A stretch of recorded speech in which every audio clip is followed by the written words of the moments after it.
कस्बे की तंग गलियों में, जहां सुबह की पहली किरण मकानों की छतों पर धीरे से उतरती थी, कृष और शिवम की दोस्ती की कहानी शुरू हुई। यह एक ऐसा कस्बा था जो न शहर की चकाचौंध से भरा था, न ही गांव की सादगी से पूरी तरह दूर। अर्ध शहरी कहलाने वाला यह कस्बा, जहां लोग एक दूसरे को नाम से जानते थे, दोस्ती और रिश्तों की गर्माहट से भरा था। कृष और शिवम के घर पास पास थे और उनकी दोस्ती बचपन की उन मासूम यादों से बनी थी, जब वे स्कूल के मैदान में क्रिकेट खेलते, गलियों में साइकिल दौड़ाते और गर्मियों की छुट्टियों में आम के पेड़ों के नीचे बैठकर भविष्य के सपने बुनते। कृष और शिवम एक ही स्कूल में पढ़ते थे। दोनों की उम्र में बस कुछ महीनों का अंतर था, लेकिन उनकी सोच और सपने एक दूसरे से मिलते थे। कृष को किताबों से प्यार था। वह हमेशा विज्ञान की किताबों में खोया रहता, न्यूटन और आइंस्टीन की कहानियां पढ़ता और सपने देखता कि एक दिन वह कुछ बड़ा करेगा। शिवम दूसरी ओर थोड़ा चंचल था। उसे मोटरसाइकिलों का शौक था और वह अपने पिता की बाइक रिपेयर की दुकान पर घंटों बिताता। उसके पिता रमेश एक मेहनती इंसान थे, जो अपनी छोटी सी दुकान से परिवार का खर्च चलाते। शिवम को अपने पिता पर गर्व था और वह अक्सर उनकी मदद करता, टायर पंचर ठीक करता या इंजन की आवाज सुनकर उसकी खराबी का अंदाजा लगाता। दोनों दोस्तों की जिंदगी हंसी खुशी चल रही थी।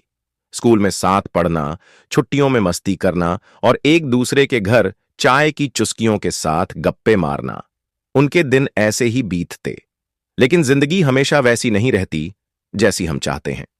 10वीं कक्षा में जब दोनों 16 साल के थे, शिवम की जिंदगी में एक ऐसी त्रासदी आई जिसने सब कुछ बदल दिया। एक सर्द सुबह, जब कस्बे की गलियां कोहरे से ढकी थीं, शिवम के पिता रमेश का सड़क हादसे में निधन हो गया।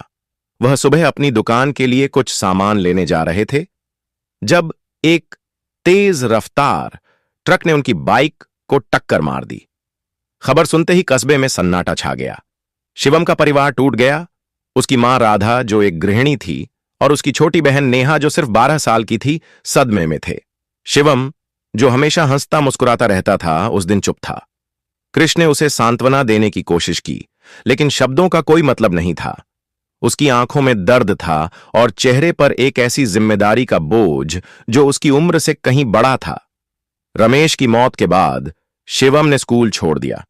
परिवार की जिम्मेदारी अब उसके कंधों पर थी। उसकी मां के पास कोई आय का साधन नहीं था और नेहा की पढ़ाई का खर्च भी उठाना था। शिवम ने अपने पिता की बाइक रिपेयर की दुकान को संभाल लिया। सुबह से शाम तक वह दुकान पर मेहनत करता। गंदे तेल से सने हाथ, पसीने से भीगा चेहरा और एक ऐसी जिद जो कहती थी कि वह अपने परिवार को कभी टूटने नहीं देगा। कृष, जो उसका सबसे करीबी दोस्त था, हर दिन स्कूल से लौटते वक्त दुकान पर रुकता। वह शिवम को हंसाने की कोशिश करता, पुरानी यादें ताजा करता, लेकिन शिवम की मुस्कान अब पहले जैसी नहीं थी। तू पढ़ाई पर ध्यान दे कृष, शिवम अक्सर कहता। तू बड़ा आदमी बनेगा, मेरी तो बस यही दुकान है। कृष को यह सुनकर दुख होता, लेकिन वह जानता था कि शिवम के पास और कोई रास्ता नहीं था। फिर भी उनकी दोस्ती में कोई कमी नहीं आई। हर शाम जब कृष अपनी किताबों से थक जाता, वह शिवम की दुकान पर पहुंच जाता। दोनों चाय की चुस्कियां लेते हुए पुरानी बातें करते और कभी कभी भविष्य के सपने भी। शिवम कहता, तू इंजीनियर बनेगा और मैं तेरी फ्री में ठीक करूंगा। दोनों हंस पड़ते, लेकिन कृष के मन में एक कसक रहती। वह चाहता था कि शिवम भी उसके साथ पढ़ाई करे, लेकिन हालात ने शिवम को उस रास्ते से दूर कर दिया।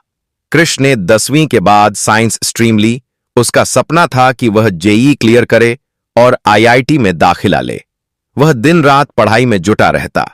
उसका पिता सुरेश एक प्राइवेट कंपनी में क्लर्क था। उनकी तनख्वाह सिर्फ Rs 25,000 महीना थी, जो परिवार के खर्चों के लिए मुश्किल से काफी थी। फिर भी सुरेश ने हमेशा कृष को पढ़ाई के लिए प्रोत्साहित किया। बेटा, पढ़ाई ही तेरा भविष्य बदलेगी, वह कहते। कृष ने अपने पिता की बात को दिल से लिया और जी तोड़ मेहनत की। 2 साल बाद जब जेईई का रिजल्ट आया, कृष का चेहरा खुशी से चमक रहा था। उसने आईआईटी दिल्ली में दाखिला पा लिया था। कस्बे में यह खबर आग की तरह फैली। हर कोई कृष की तारीफ कर रहा था। शिवम भी दुकान पर बैठा हुआ था जब कृष ने उसे यह खबर दी। शिवम, मैंने कर दिखाया, कृष ने उत्साह से कहा। शिवम ने उसे गले लगाया और उसकी आंखों में गर्व था। मैं जानता था तू करेगा, उसने कहा, लेकिन उसकी मुस्कान में कहीं न कहीं एक खालीपन था, शायद इसलिए कि वह खुद उस रास्ते पर नहीं चल सका। लेकिन खुशी के इस मौके पर एक नई चुनौती खड़ी हो गई। आईआईटी की फीस बहुत ज्यादा थी। सुरेश ने अपनी सारी जमा पूंजी निकाल ली, रिश्तेदारों से उधार लिया और बैंक से लोन के लिए आवेदन किया। फिर भी RS 5000 की कमी रह गई। यह रकम छोटी लगती थी, लेकिन सुरेश के लिए यह एक पहाड़ थी। उन्होंने एक स्थानीय साहूकार रामलाल से RS 5000 उधार लिए थे, जो वादा किया था कि वह आखिरी तारीख को पैसे लौटा देगा। लेकिन जब वह दिन आया, रामलाल अपनी दुकान पर नहीं था।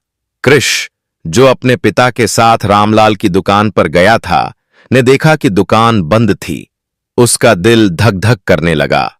फीस जमा करने की आखिरी तारीख थी और सिर्फ 1 घंटा बाकी था। कृष घबराया हुआ सड़क पर खड़ा था जब उसे दूर से शिवम दिखाई दिया। वह अपनी दुकान बंद करके कहीं जा रहा था। शिवम, कृष ने पुकारा। शिवम रुक गया और कृष की परेशानी भांपते हुए पास आया। क्या हुआ कृष, तू इतना परेशान क्यों है? उसने पूछा। कृष ने सारी बात बताई। आईआईटी की फीस, RS 5000 की कमी और रामलाल का गायब होना। शिवम ने एक पल सोचा, फिर अपनी जेब से एक पुराना बटुआ निकाला। उसमें से उसने RS 5000 निकाले और कृष के हाथ में रख दिए। यह ले, तेरा सपना पूरा होगा, उसने कहा।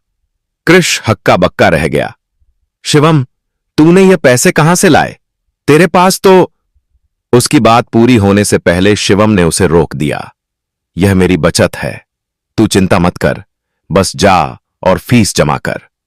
कृष की आंखों में आंसू थे। उसने शिवम को गले लगाया और कहा, मैं यह कभी नहीं भूलूंगा। शिवम ने सिर्फ मुस्कुराया और कहा, जल्दी जा, वक्त कम है। कृष ने उस दिन फीस जमा कर दी। वह आईआईटी दिल्ली चला गया और शिवम अपनी दुकान पर लौट आया। लेकिन उस दिन की दोस्ती, उस बलिदान ने दोनों के दिलों में एक ऐसी जगह बना ली जो समय के साथ और गहरी होने वाली थी। कृष ने मन ही मन ठान लिया कि वह एक दिन शिवम का यह कर्ज जरूर चुकाएगा। कृष ने आईआईटी दिल्ली में कदम रखा और उसके सामने एक नई दुनिया खुल गई। विशाल कैंपस, चमचमाती लैब्स और देश के सबसे होनहार छात्रों का साथ। यह सब कुछ वैसा था जैसा उसने सपनों में देखा था। लेकिन उसके दिल में कहीं न कहीं शिवम की याद थी। वह दोस्त जिसने अपने खून पसीने की कमाई से RS 5000 दिए थे ताकि कृष का सपना पूरा हो सके। कृष ने ठान लिया था कि वह न सिर्फ अपने लिए बल्कि शिवम की उस मेहरबानी के लिए भी कुछ बड़ा करेगा। आईआईटी में पढ़ाई आसान नहीं थी। दिन रात किताबों में डूबे रहना, असाइनमेंट्स की समय सीमा और प्रोफेसरों की कड़ी निगाहें। कृष के लिए यह सब नया था, लेकिन उसकी मेहनत और जुनून ने उसे सबसे अलग बनाया। वह कक्षा में हमेशा अव्वल रहता। पहले साल के अंत में उसने एक स्टार्टअप आइडिया पर काम शुरू किया। यह एक ऐप था जो छोटे कस्बों और गांवों के दुकानदारों को ऑनलाइन मार्केट से जोड़ता। कृष को विश्वास था कि यह आइडिया न सिर्फ व्यापारियों की मदद करेगा, बल्कि उनकी तरह के कस्बों की अर्थव्यवस्था को भी बदलेगा। कृष ने अपने कुछ दोस्तों के साथ मिलकर इस स्टार्टअप को आकार देना शुरू किया। रातों की नींद गंवाकर कोडिंग, मीटिंग्स और निवेशकों को मनाने की कोशिश, यह सब उसकी जिंदगी का हिस्सा बन गया। तीसरे साल तक उनका स्टार्टअप चर्चा में आ चुका था। एक बड़े वेंचर कैपिटलिस्ट ने उनके ऐप में निवेश किया और देखते ही देखते कृष की कंपनी ने उड़ान भर ली। ग्रेजुएशन के समय तक वह न सिर्फ एक सफल उद्यमी बन चुका था, बल्कि उसकी कंपनी की वैल्यूएशन करोड़ों में पहुंच गई थी।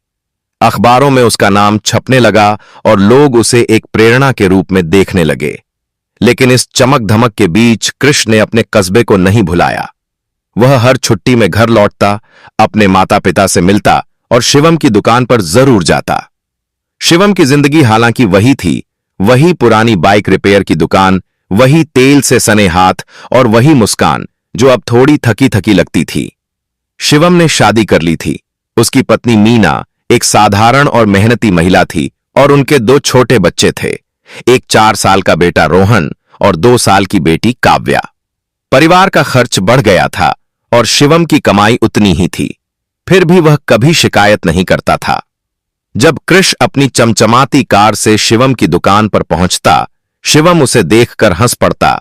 अरे बड़ा आदमी आ गया, वह मजाक करता। कृष उसकी बातों पर हंसता, लेकिन उसके मन में एक कसक थी। वह चाहता था कि शिवम की जिंदगी भी बदले। कई बार उसने शिवम को अपने स्टार्टअप में शामिल होने का ऑफर दिया। शिवम, तू मेरे साथ दिल्ली चल, तुझे बाइक का इतना शौक है, हम ऑटोमोबाइल सेक्टर में कुछ कर सकते हैं। लेकिन शिवम हर बार मुस्कुराकर मना कर देता। नहीं, मेरी जगह यही है, तू बस आगे बढ़, मुझे यही देखकर खुशी होती है। कृष को शिवम की यह जिद समझ नहीं आती थी, लेकिन वह उसका सम्मान करता था। वह जानता था कि शिवम का आत्मसम्मान उसकी सबसे बड़ी पूंजी है। फिर भी कृष ने मन ही मन ठान लिया था कि वह एक दिन शिवम की मदद जरूर करेगा। वह RS 5000 का कर्ज जो शिवम ने उसे दिया था, अब सिर्फ पैसे का कर्ज नहीं था, यह एक दोस्ती का कर्ज था जो कृष के लिए अनमोल था। उधर शिवम की जिंदगी में मुश्किलें बढ़ती जा रही थीं। कस्बे में नई नई बाइक सर्विस सेंटर्स खुल गए थे और उसकी छोटी सी दुकान को कम ग्राहक मिलने लगे। नेहा, उसकी बहन, अब कॉलेज में थी और उसकी पढ़ाई का खर्च भी शिवम ही उठा रहा था। मीना घर संभालती, लेकिन बच्चों की जरूरतें और बढ़ती महंगाई ने शिवम को चिंता में डाल दिया। वह सुबह से रात तक काम करता, लेकिन कई बार महीने के अंत में जेब खाली रहती। फिर भी वह कभी कृष से मदद नहीं मांगता। जब कृष उससे पूछता, सब ठीक है ना, तो शिवम हंसकर कहता, अरे सब मस्त है, तू अपनी दुनिया संभाल। समय बीतता गया। कृष की कंपनी अब एक यूनिकॉर्न बन चुकी थी। वह दिल्ली में एक आलीशान फ्लैट में रहता था और उसकी जिंदगी में वह सब कुछ था जिसका उसने कभी सपना देखा था। लेकिन एक दिन जब वह अपने कस्बे से दिल्ली लौट रहा था, उसे अपने चचेरे भाई राहुल का फोन आया। राहुल की आवाज में घबराहट थी। कृष, जल्दी आ, शिवम का एक्सीडेंट हो गया है, वह अस्पताल में है। कृष का दिल धक से रह गया। उसने ड्राइवर से गाड़ी मोड़ने को कहा और सीधे कस्बे के अस्पताल की ओर रवाना हो गया। रास्ते में उसका दिमाग सुन्न था। उसे शिवम की हर बात याद आ रही थी, उसकी हंसी, उसका मजाक और वह दिन जब उसने RS 5000 ओरा देकर कृष का सपना बचाया था। कुछ नहीं होगा, शिवम ठीक होगा, उसने खुद को समझाया, लेकिन मन में एक डर बैठ गया था। अस्पताल पहुंचते ही कृष ने देखा कि शिवम की पत्नी मीना और दोनों बच्चे बाहर बैठे रो रहे थे। मीना का चेहरा आंसुओं से भीगा था और बच्चे डरे हुए थे। कृष ने मीना से पूछा, क्या हुआ, शिवम कैसा है? मीना ने रोते हुए बताया कि शिवम दुकान से घर लौट रहा था जब एक तेज रफ्तार कार ने उसकी बाइक को टक्कर मार दी। उसका सिर और सीना बुरी तरह चोटिल था और डॉक्टरों ने तुरंत ऑपरेशन की बात कही थी, लेकिन ऑपरेशन के लिए RS 15 लाख चाहिए थे। मीना ने कहा, हमारे पास इतने पैसे नहीं हैं, मैंने सब जगह कोशिश की, लेकिन उसकी बात पूरी होने से पहले वह फिर रो पड़ी। कृष का दिल बैठ गया। वह जानता था कि शिवम ने कभी किसी से मदद नहीं मांगी, लेकिन आज उसकी जिंदगी दांव पर थी। उसने मीना को सांत्वना दी और कहा, चिंता मत करो, मैं सब देखता हूं। वह तुरंत अस्पताल के रिसेप्शन पर गया और डॉक्टरों से बात की। डॉक्टर ने बताया कि ऑपरेशन जटिल है और देरी होने पर शिवम की जान को खतरा हो सकता है। कृष ने बिना सोचे समझे अपने बैंक मैनेजर को फोन किया और RS 15 लाख का इंतजाम करने को कहा।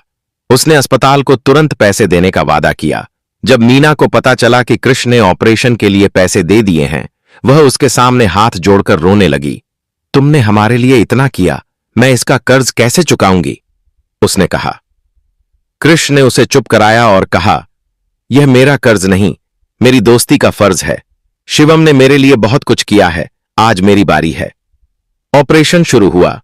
कृष, मीना और बच्चे बाहर इंतजार कर रहे थे। कृष की नजरें बार बार ऑपरेशन थिएटर की लाल बत्ती पर जाती। उसे वह दिन याद आ रहा था जब शिवम ने उसे RS 5000 दिए थे। RS-5000 का कर्ज चुकाने का इससे बेहतर मौका नहीं हो सकता, उसने सोचा। लेकिन मन में एक डर भी था। क्या शिवम ठीक हो जाएगा? क्या वह फिर से हंसेगा, मजाक करेगा? कहानी में आगे बढ़ने से पहले आपसे निवेदन है कि वीडियो को लाइक करें, चैनल को सब्सक्राइब करें और कमेंट में अपना नाम और अपने शहर का नाम जरूर बताएं। कई घंटों बाद डॉक्टर बाहर आए। उनके चेहरे पर हल्की सी मुस्कान थी। ऑपरेशन सफल रहा, शिवम अब खतरे से बाहर है। मीना की आंखों में आंसू थे, लेकिन इस बार वे खुशी के थे। कृष ने राहत की सांस ली। उसने मन ही मन शिवम से वादा किया कि वह अब उसे कभी अकेला नहीं छोड़ेगा। अस्पताल के गलियारे में सन्नाटा था। सिर्फ ऑपरेशन थिएटर की लाल बत्ती की चमक और वहां बैठे लोगों की सांसों की आवाज सुनाई दे रही थी। कृष, मीना और शिवम के दोनों बच्चे रोहन और काव्या बाहर इंतजार कर रहे थे। समय जैसे रुक सा गया था। कृष की नजरें बार बार घड़ी पर जाती और उसका दिल जोर जोर से धड़क रहा था। उसे शिवम की हर बात याद आ रही थी। वह हंसी, वह मजाक और वह दिन जब शिवम ने अपनी जेब से RS-5000 निकालकर उसके सपनों को सच करने में मदद की थी। आज 10 साल बाद कृष उस कर्ज को चुकाने के लिए यहां था। RS-15 लाख का इंतजाम करके उसने शिवम की जिंदगी बचाने की कोशिश की थी, लेकिन अब सब कुछ डॉक्टरों के हाथ में था। कई घंटों बाद ऑपरेशन थिएटर का दरवाजा खुला। डॉक्टर बाहर आए। उनके चेहरे पर थकान थी, लेकिन एक हल्की सी मुस्कान भी। ऑपरेशन सफल रहा। उन्होंने कहा, शिवम अब खतरे से बाहर है।